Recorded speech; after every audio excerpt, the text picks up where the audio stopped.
Oh boy, let me play some Sonic Frontiers. Oh look, there's all costumes, how nice. Soap shoes, Christmas Sonic, birthday Sonic, that's pretty cool. Hopefully by the next game, Sega expands on this idea and allows us to customize Sonic even more. Sonic X Shadow Generations, baby, let's see. They have a Sonic Adventure skin? Oh, that's cool. It's like when Mario Odyssey had that Mario 64 skin. Anything else? Oh, no, that's it. How come the mobile games get all these cool costumes?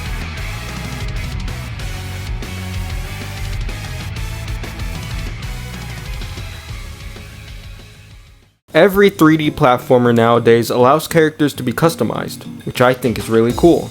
I mean, look at platformers like Super Mario, Crash Bandicoot, hell, even SpongeBob.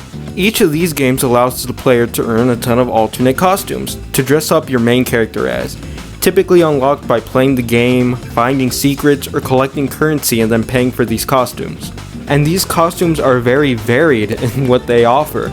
You know, you have some that barely make a difference, or some that are totally different from where you normally started as. Now then, why doesn't Sonic do this? I mean, compare Mario's closet in Odyssey to Sonic's in Frontiers. It's pretty bare bones, isn't it? Let's pause for a second though. Let me give you a bit of a history lesson of Sonic games and alternate costumes.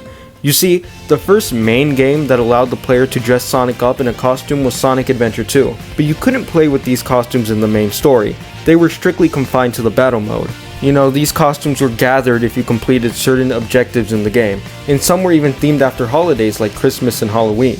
Each of the main characters had a couple of different options in terms of outfits you could pick. Not many platformers had alternate costumes during this time, so it was a neat thing to have in this game, as it was unique. No other platformers at the time really did alternate costumes. You know, if anything, you could say Sega was ahead on the idea of having alternate costumes in platformers, but not for long they would be. You know, we have Sonic Rivals. While not mainline, they still had a ton of alternate costumes for every character, which you could get by completing certain objectives. Again, this is cool and neat to see. But then, the idea of alternate costumes in Sonic just kinda stopped, all the way until Sonic Colors Ultimate. Now by this time, games like Mario Odyssey had already come out. And I mean, again, just take a look at Mario's closet in that game. It's so cool, each outfit being so different than the other. You can combine certain hats with certain bottoms, it's amazing. Now then, what did Sonic get in his game? Retextured shoes.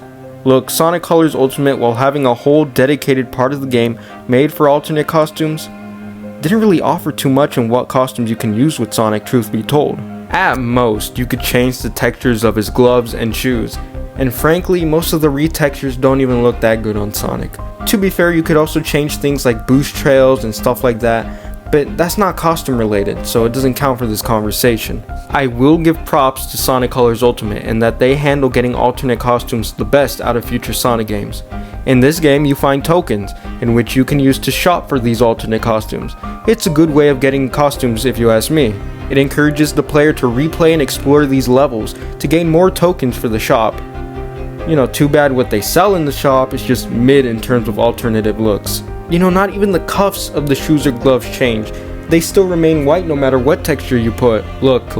Some of the textures are cool, I guess, but it just seems lackluster when compared to Mario over there. But you know what? This is a remaster. I'll give it the benefit of the doubt, right? It's not the new big game. It's a remaster. So maybe by the next game, customization will be cool. Sonic Frontiers is the next game to discuss, and I will say, it has better costumes at least. We have the adventure gloves and shoes, the soap shoes, the Corin collab, sorry if I mispronounced that, Monster Hunter outfits, a Christmas outfit, a birthday outfit, and a crown. At least these are actual outfits, unlike the retextures of Colors Ultimate. But the way of getting the outfits has downgraded if you ask me. Let me explain. You would think with Frontiers being an open world game, maybe unlocking costumes would happen by finding secrets in the map, or maybe there's a shop in which you can buy costumes. Big has a shop with his whole fishing thing. Costumes could easily be one of the things he offers, right? Well, none of these things are the case. You see, a lot of these costumes aren't even in the base game. In fact, none of them are. The adventure gloves and shoes can only be obtained through the Treasure Box DLC. Not free, by the way.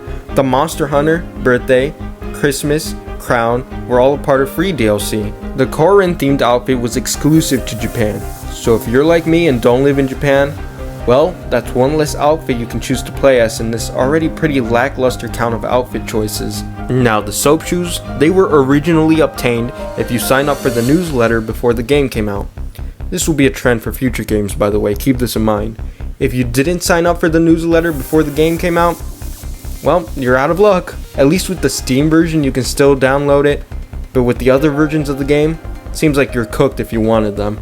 The point I'm trying to make here is that none of these outfits were obtained in the game itself. They were through DLC. You don't have to go out in the game and unlock them or buy them in a shop. Well, except for the crown one on a technicality.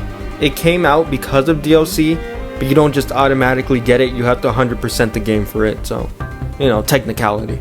And, frankly, the crown one is the worst outfit choice, it's just a crown. Sonic Superstars has a lot of the same issues. All of these skins are DLC. Lego Sonic, Christmas Sonic, and Shadow Sonic were free. Lego Tails, Lego Amy, Lego Knuckles, and the Rabbit were obtained through the digital deluxe version of the game. Lego Eggman was obtained through pre-ordering the game. And again, Japan has an exclusive skin pack with the comic skin pack. Then we have a modern Amy outfit, which was obtained by the newsletter.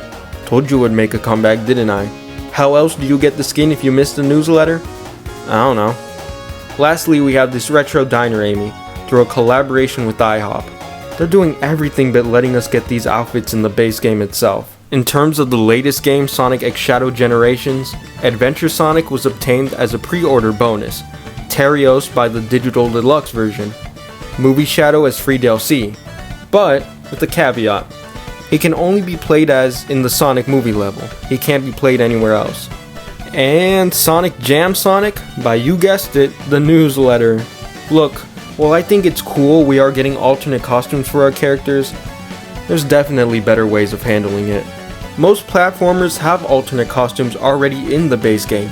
You don't need DLC to be able to get these costumes. You just play the game and get them naturally. I want to see something like that in the next game. Give me maybe a shop in the game. You can buy costumes by collecting rings. Literally just what Mario Odyssey does, let me have that in Sonic. Now then, I do have another issue with Sonic costumes. They are so boring. Before I explain why they're boring, make sure to like and subscribe. It helps the channel grow. With your help, we're trying to hit 3,000 subscribers. So hit that like button, hit subscribe, and let me explain why I think costumes are boring. Okay, I'm over exaggerating. Look, a lot of these costumes are nice. I love playing as Soap Shoes Sonic and Frontiers, and what they did in Sonic X Shadow Generations was cool. It's cool being able to play as Adventure Sonic and Jam Sonic and, yes, even Terios. The Monster Hunter outfits are so cool, mainly because I get Black Knight vibes with them, and I love the vibes Sonic and the Black Knight has. My biggest issue with these costumes is that there's so little of them per game. A lot of these games don't offer a lot of options in terms of alternate costumes. Again, bringing up Mario Odyssey. I know, I might as well make a Mario Odyssey video at this point.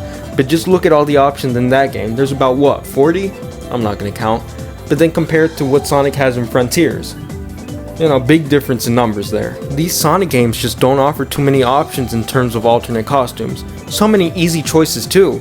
Give us Sonic wearing Chip's bracelet, people will eat that up, I'm telling you. The craziest part to me too is that Sega has access to a ton of creative alternate outfits for Sonic that just don't get used in main games, but have a lot of side material instead. Sega Hardlight makes amazing and creative Sonic designs. Look at Sonic Forces Speed Battle. They always release alternate costumes for every character all the time, especially Sonic.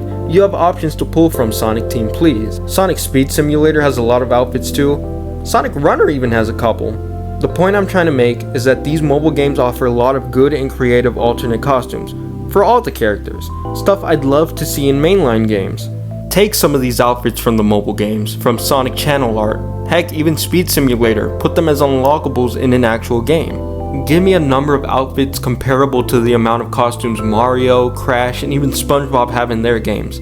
I don't think Sega even needs to make whole new designs. Again, creative designs already exist with these mobile games.